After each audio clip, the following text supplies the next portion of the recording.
আসসালামু আলাইকুম বন্ধু, কি বল? আঙ্গুর পিকনিকের যাওয়ার কথা না, যাবি না? আরে বন্ধু, তোরা যাবি, আমি না চাইলে কি চলে বন্ধুরা? আচ্ছা, তোর আব্বা কি এত টাকাই দিবে তোকে? আমি আমার মাটির ব্যাংক একটা জমাচ্ছি। সেই মাটির ব্যাংক ভরে গেলে আমি তোর সাথে পিকনিকে যাব।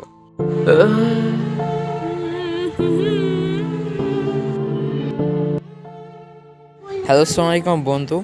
এবার কেমন আমি তোর সাথে পিকনিকে যেতে পারবো না, কারণ কারণ যে ব্যাংকটার মধ্যে টাকা জমাচ্ছি সেটা আপাতত নাই। তো এবার কেমন টাকা নাই, তার জন্য আমি এবার তোর সাথে যাইতে পারবো না রে।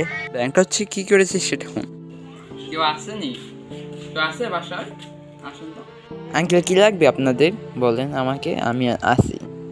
এমন কিছু না, আমাদের মসজিদের কামটা শুরু হয়েছে, তো তাই আমাদেরকে কামের জন্য কিছু টাকা প্রয়োজন হবে, তো তাই সবার বাসাতে নিয়েছে, তাই আপনার বাসায় এসেছি। যা পারেন তা।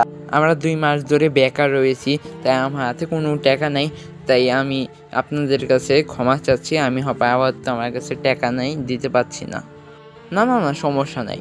আপনার কাছে যখন টাকা নেই, এত জোরাজোরি করার দরকার নেই। আচ্ছা, তাইলে আমি যাই। আঙ্কেল, আপনারা দাঁড়ান, আমি কিছু টাকা নিয়ে এসেছি। এই যে কাকা, আমার ব্যাংকের মধ্যে কিছু টাকা জমাইছি, তো নেন। আলহামদুলিল্লাহ। আচ্ছা, ব্যাংকের মধ্যে আনুমানিক কত টাকা আছে সেটা বলতে পারবা? বলে ভালো তো।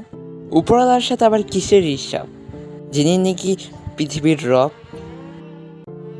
ছেলেটি পিকনিকে না যেয়ে তার আল্লাহর নামে যা জমানো টাকাটি সে আল্লাহর নামে দান করে দিল, কারণ সে জানে সে তার দুনিয়াতে তার আখিরাতটা সবচেয়ে বড় ঘর।